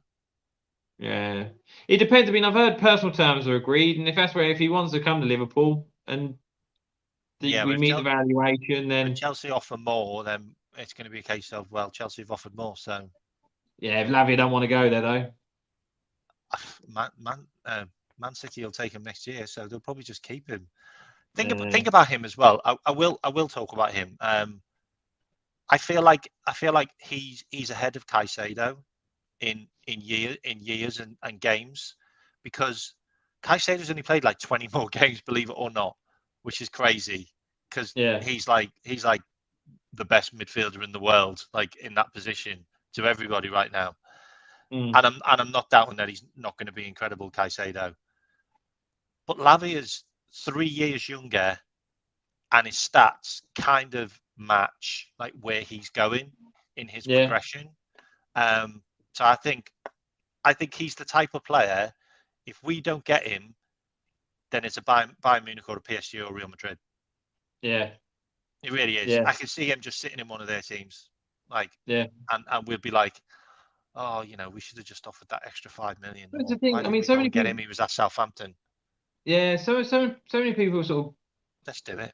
It's like the Jude Bellingham scenario. Did you see Jude And Bellingham's goal? yeah, that's a brilliant We again. lobs an honor. Yeah. But again, like I say, the Jude Bellingham scenario, you know what I mean? So many players, so many English teams could have snapped him up before he went off to Dortmund. Nobody was prepared to sort of put their hands in their pockets to get him. Gone off to Dortmund, smashed it. Next thing you know, he's going for 115 million or whatever it is. But then they sort of turn around and saying that, hold on a minute, was and this is what I don't get about some Liverpool fans. They're so fickle. They're like, we won't. They're complaining that we won't spend 115 million on Bellingham, but then they're complaining that we're looking at spending 40 odd million on Lavia, and they're saying, but he's only 19. You go, well, so Bellingham, and you go, so, and this Lavia's been doing it or done it last year in the Premier League, and I Yeah, think that speaks volumes. So that for me, the fact that he's been there and done it, and yes, okay, he was in a team that got relegated, but so was Genie.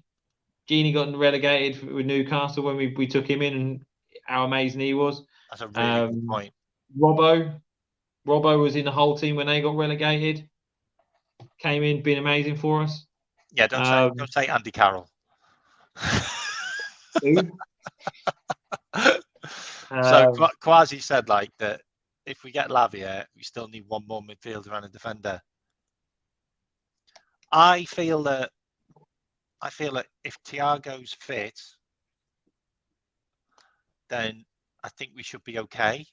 Like I think we should be okay. But a defender, 100%. Like like I'm quite yeah, frightened. yeah. Like I think there's. going I've heard down a to thing. Matip and I've, Gomez. yeah, I think Matip needs to go. Um, you look at some couple when he first signed us out, those first 2 3 seasons, he'd have those bursts from centre midfield, and he'd go right or burst from centre back through the centre of midfield, and you look and you used to get quite excited by it. Now when he tries to do it, you're like, oh shit. You know he's going to lose it because teams know he's going to try and do it. You know he's going to lose it, and then the team sits on the counter.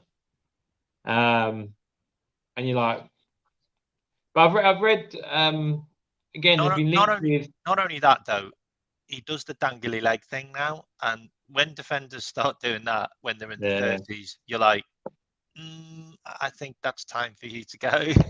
Yeah. Yeah. Go on, what were you saying? No, I was going to say I saw today we were linked with Andrews Christensen. Yeah. 27. What is he? He's a Barca, and he's a Barca. Yeah, I don't mind him. He had a brilliant season. Yeah. Him. And I think getting him in at centre back with having obviously that what's his name? I can't. How do you pronounce his name? Quanza, whatever his name is. He looked good. Yeah, no. He looked. And he's left-footed. He looked quite good. Yeah, I think having him in there as an option, putting Gomez in at right back and letting Trent go into midfield. Again, it depends midfield wise if whether or not you're going to go screw this inverted right back thing. Trent is a midfielder. I don't understand why, because all you're going to do if you're going to ask him to play right back and midfield, all you're going to end up doing is burning him out. If he's got to cover both positions, he's just going to run himself into the ground. And at the age of 26, 27, I agree. I agree. The only thing that the only question I've got, and Klopp's kind of brought this on himself, is what do you do with Gakpo? Like Gakpo's playing really well as a number 8.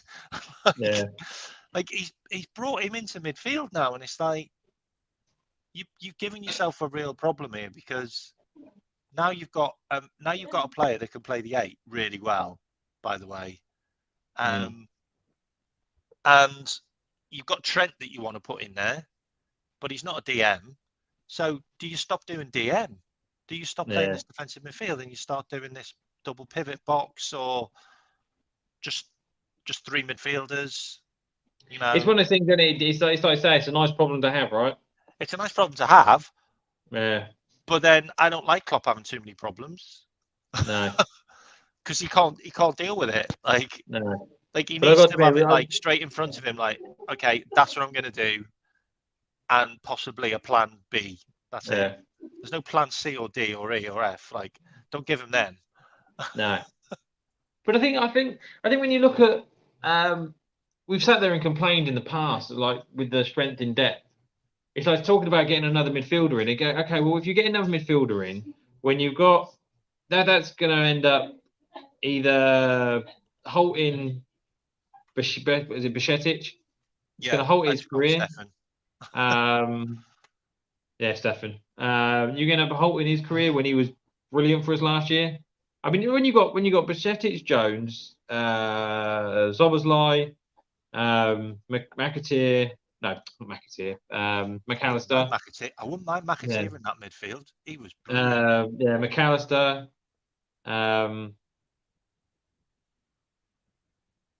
Elliot. Duac. Trent. You know, I mean, you got seven or eight options. Lavia, if he comes in. Morton. But you got 10 midfielders potentially, very, very good midfielders, to fill 3 positions, 4 positions, depending on what formation we play. And yes, we'll pick up the odds and Thiago if he doesn't go anywhere. So, do we need another midfielder? I think I don't think so. Like I said at the very start, I think the only thing that concerns me is that lack of leadership in the middle. Whether Szoboszlai is the kind of character that will come straight in at 22 and do that commanding captain role that he does for his country. I think McAllister can he do that in a new squad? I think McAllister could be a captain. McAllister, maybe. I mean, obviously Van Dijk's been given the captaincy. I don't mind that. I don't mind that. No.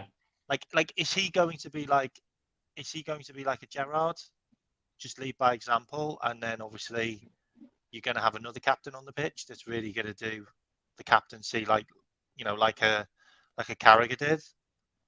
Because I don't feel Virgil van Dijk is a captain like a Henderson was a captain. No, I feel he's like not. he'll just be. I think Henderson was that people's captain, wasn't he? Like I say, I mean, we've had that chat in previous conversations where Yeah, we have. you see him in lockdown when there's no fans in the I mean, to be stadium. fair, there's videos going around of like Virgil van Dijk now, like just shouting his ass off, Yeah, but whatever language that is. But that's the thing. There's one thing shouting your ass off, but there's another thing.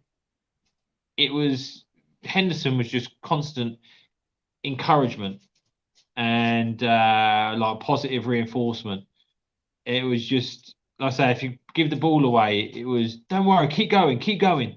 You know, what I mean, you see some of these things it's like the Man United. I don't understand Bruno Fernandes getting that captaincy. The bloke's a twat. He probably threatened to leave Well, if the you bloke's didn't a get twat. it. You know, what I mean, when you come out and you're a potential captain, but you come out for a press conference and say we've got nothing to play for. He's a bitch. That's what I mean. You've got I nothing to hate play him. for apart I from hate him. pride and the fans. But how can then that's when, like I say, don't get me wrong, you know me, I'm a football fan. I don't like United, but I don't hate them. But you've got to kind of, to a certain extent, give Ten Hag the respect that he's got where he has done. And he seems to have got them back into a position where they're not being successful, but they're playing better. But then you lose, I think, from a footballing perspective, he's lost a lot of respect from me when you then go and give the captaincy to a player like Bruno Fernandes, who, like I say, all he does is bitch and moan, and he's a horrible person on the pitch. Who would you And give I the say, captaincy though? Would you give it to Casemiro or Rashford? yeah, Casemiro. Casemiro, 100% in it, Yeah, straight yeah, off. yeah. I And agree. again, I also I know really we're don't like digressing what on they to Man did to. United a little bit. I Huh? also don't like what they did to De Gea. I thought that was. Yeah, no, again, Guy's been a legend for them. Like he he really has. has. He has, but again, like I say, I mean, there was the odd error was creeping in. But again, you kind of make a rod for your own back when you offer someone like that so much money and I hate a contract United, as long as he Quasi. did. I hate United. Um, Okay, just.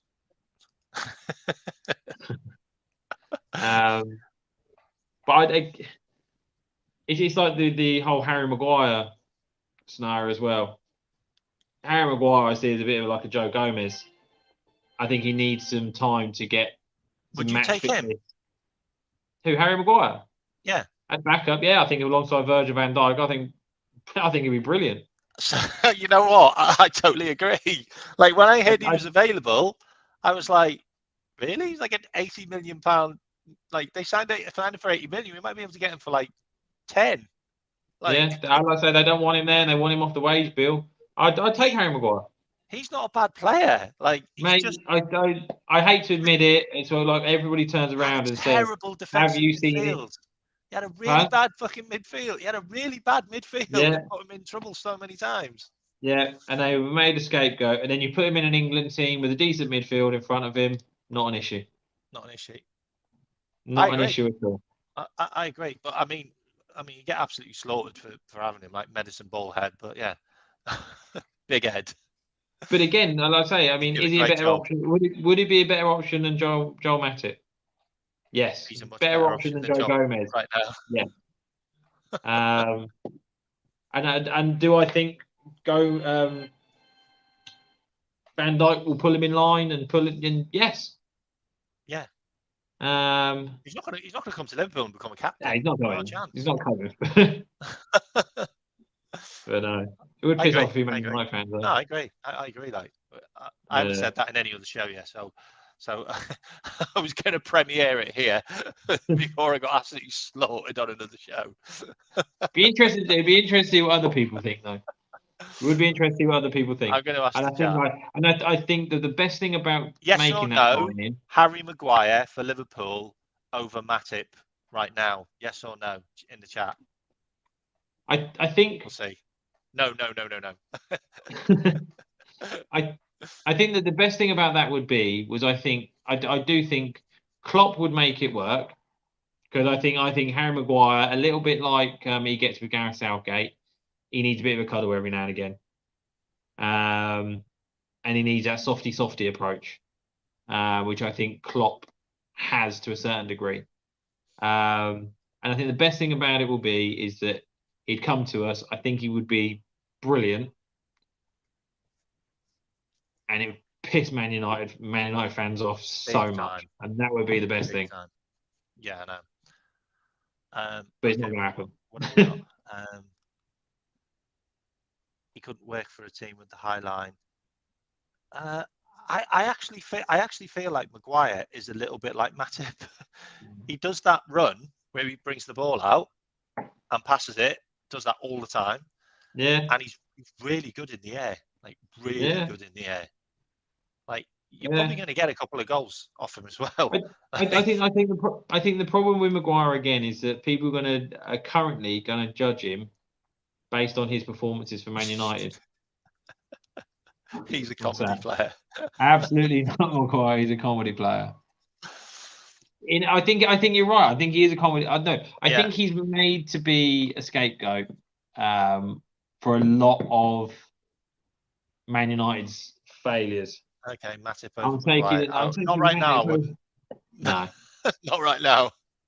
I think the problem being what they've got to look at is how Klopp, how he would play under Klopp and alongside Van Dijk. That's the difference. When you had him at United, you had who do you have alongside him? Varane, that was never fit. Yeah. You got I can't even think. Lindelof, who's you got rubbish. Bally. Was it Bailey or Bally? Bailey, yeah, I think he's again He was rubbish. useless. And I think, like I say, I You just had think, that like I say, midfield. he got You left had that exposed midfield of by. Fred and McTominay. They were just Thing is, awful. again, I don't mind McTominay. I don't I think he's a I work. don't mind McTominay either, by the I way. think McTominay is a workhorse. I think you will get 100% out of him every single game. He's not flash. He's a workhorse. He's like Henderson. I don't want.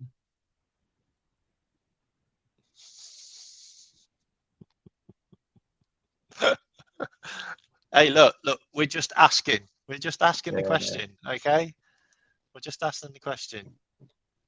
Well, I wouldn't spend 25 million on him. I said 10 million. Yeah. Nothing over 10 million for me, because that's how much that's how much Nat Phillips is going for. So yeah, we get him in at 10 million and we make him a 40 million pound player. Yeah. Not the 80 million that United paid for him. And then we sell him a season later to Saudi Arabia for like 50. Yeah, exactly. Anyway, what else I wanted to touch on as well? I didn't want to go any. Are you all right to do 2 hours? Yeah. Yeah, cool. Okay. What else I wanted to touch on as well is I wanted to talk about the fact that okay, so I'm comparing Klopp to a couple of managers now. So you've got a manager that's been at the club for 7 years now, isn't it? This is his 7th year. Mm-hmm. And when you've been at a club for so long, things get stale, teams get old, players get used to the surroundings. I thought what was so good about Ferguson was he used to just get rid of a big player every now and again, and he'd also get rid of loads of his coaching staff. Yeah, I feel like Klopp maybe got to the decision last year that he was either going to get rid of some coaching staff or he was going to get rid of the players, like those big voices, because they were sounding the same all the time. Yeah, and I feel like this year is when he's just gone, you know what? I'm going to keep my coaching staff. I'm just going to gut a load of those big voices, which is obviously, Milner, Firmino, Fabinho, Henderson, Ox, Kate, on and on and on and on. Yeah. Do you feel like that's the decision he's come up with, or do you feel like some of it's been put onto him, and he was probably just going to be the same? I think a lot of it was a bit of both, really. I think obviously a lot of it was put on him with regards to obviously players' contracts all coming up, and them not renewing anything, and extending their contracts. So I think the fact, obviously, Bobby, Ox, Milner, and Cater, I mean, that's 4 of the players that have gone. I think that they were kind of forced upon him. And then you look outside of that, you got Henderson, which I don't think he would have gone anywhere if it wasn't for the Saudi guys. And Fabinho, I don't think he would have gone anywhere if it wasn't for the Saudi guys. I think to a certain extent, Klopp showed a bit of loyalty for the four guys, and actually gave him the chance to go off and get a bit of a payday. Do you think if Saudi Arabia came knocking for Matip, they'd let him go? Again, I think Klopp's. I don't think he's getting a new contract, by the way. I don't think. No. Don't think that's going to. But again, I think Klopp is such a. I think he's a bit of a man's man. I think a lot like we said earlier with regards to Henderson. If Matip was to turn around and go in and say, "I'm getting offered 300 grand a week to go and play in the sun," Klopp would be like, "Look, fair play. I'm not going to stop you. You're not going to get that money here. You're not going to get a contract extension." Yeah, you're not going to get any kind of a contract extension here. You're getting double the money. Yeah, go for it. Do you think maybe should have got in some new coaches?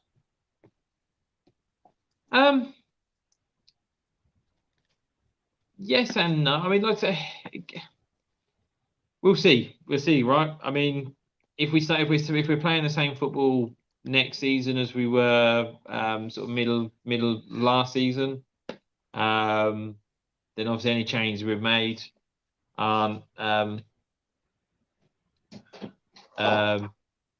haven't made much difference.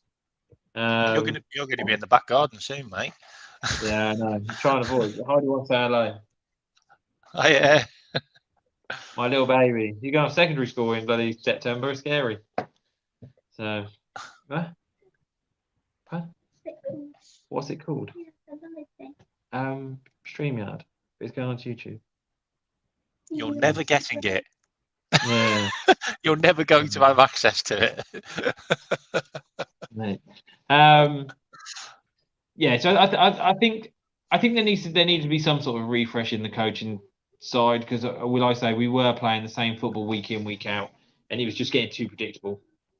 And I think, like I say, Klopp, yes, he makes the decisions with regards to obviously what team turns up, or you like think he does, starts and whatever. And again, last season, I think we said again, like with Linders having the amount of input he had. He ended up as a bit of a scapegoat, didn't he?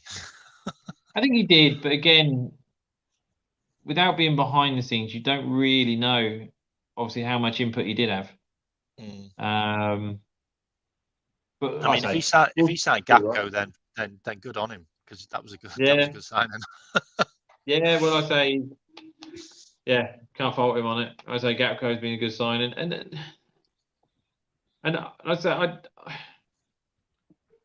I look around in the Premier League at the moment, and I honestly don't see a better forward line than what we've got and options. I don't see a better midfield than what we've got now. Not now. No. Well, in terms of individuals, I don't see Trent in a there. better lineup. You move Trent in there. And so you've got like Thiago, Trent, McAllister, and Zabolsai, like all. Yeah. And that's serious midfield. I don't see a better midfield in the Prem at the moment. The only thing that worries me is our defence.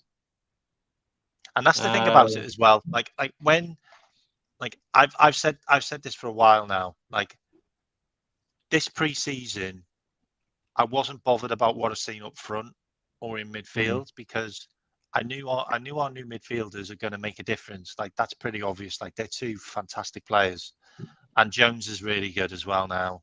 Yeah. Thiago will be in there. Trent will be in there. I didn't have an issue with that. It was the defense to midfield, that transition. Like we were Yeah. always getting caught, and we looked like we were literally just one good pass away from conceding a goal.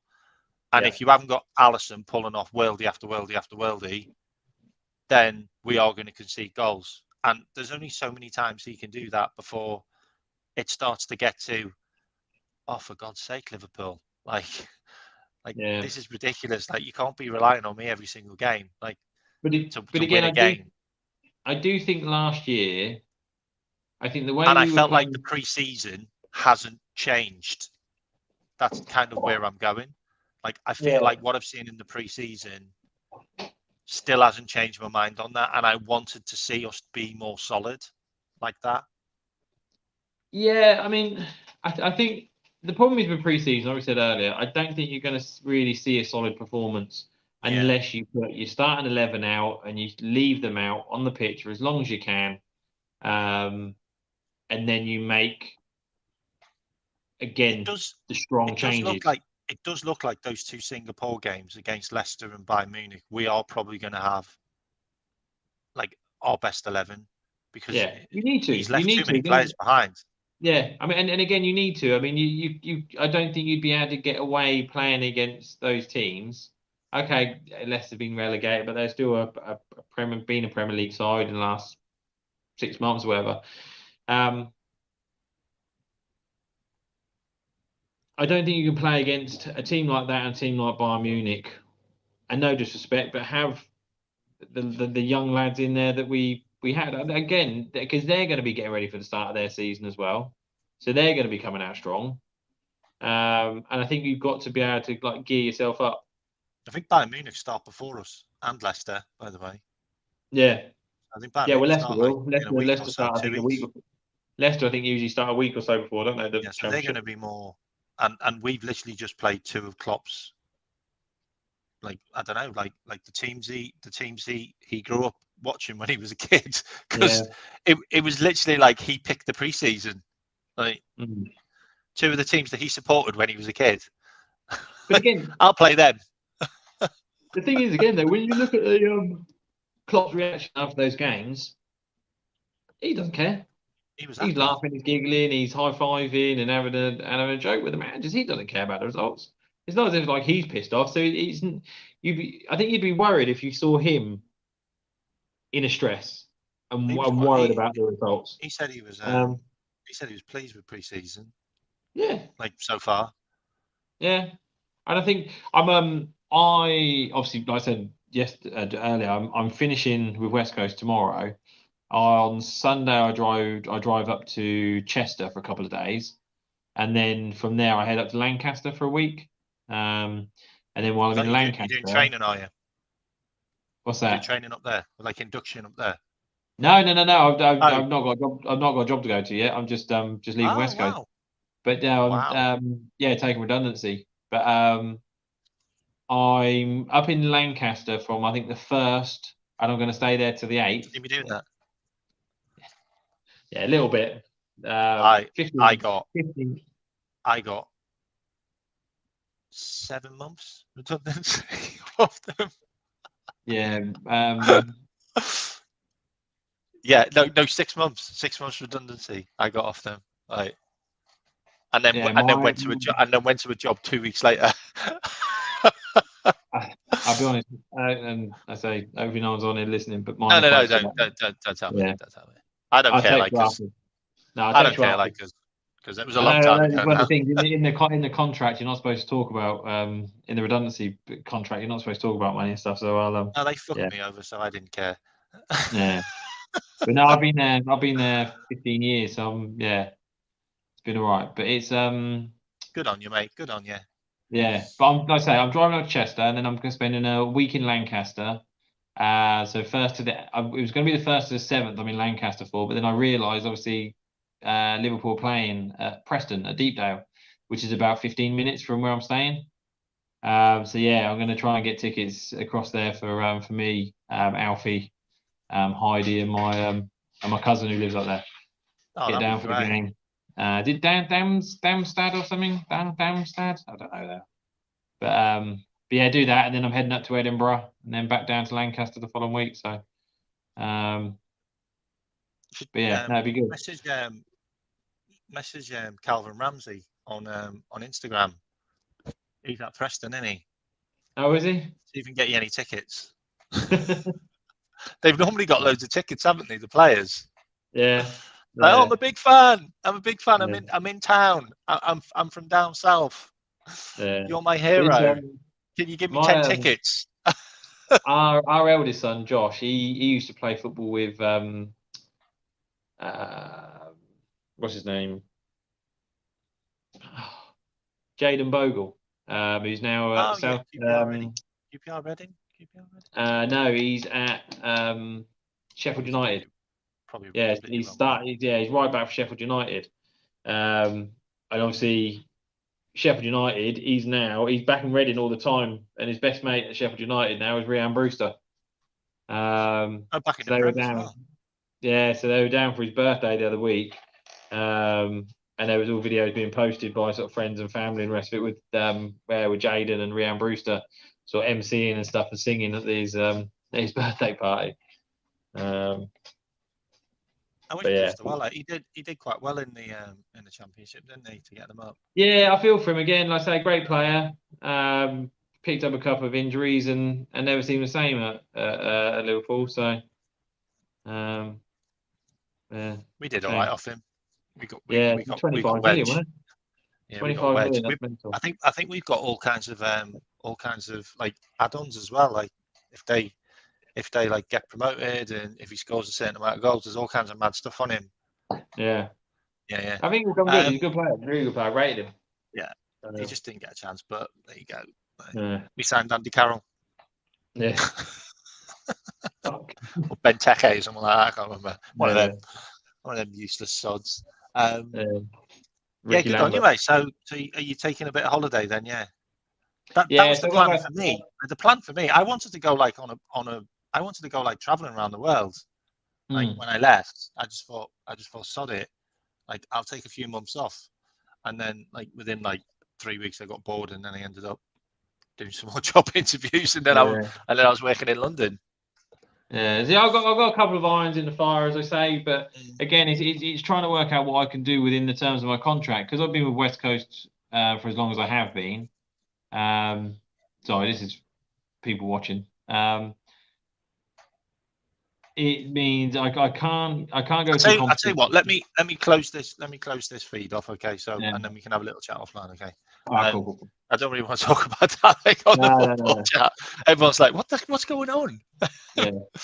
What's this? Is this an employment thing? Is it? Okay, so yeah, I'm going to close chat. Okay, big up everyone that's tuned in. Big up everyone that's in the chat. If you do watch this in the future, you can hit the like and subscribe. And I'll be doing another show on Sunday. We didn't really get a chance to talk about transfers. We never bloody do. But oh yeah, I've got a new person here as well. Big up Commie Boy. Wow, what a cool name. I don't know what the hell that's about, but we don't like Nazis. I certainly don't want to mention any of that on YouTube. So yeah, if you can hit subscribe as well, Commie Boy, because I want loads of commies to subscribe to my channel. Okay, so big up everyone, and I'll catch you in a couple of days on Sunday.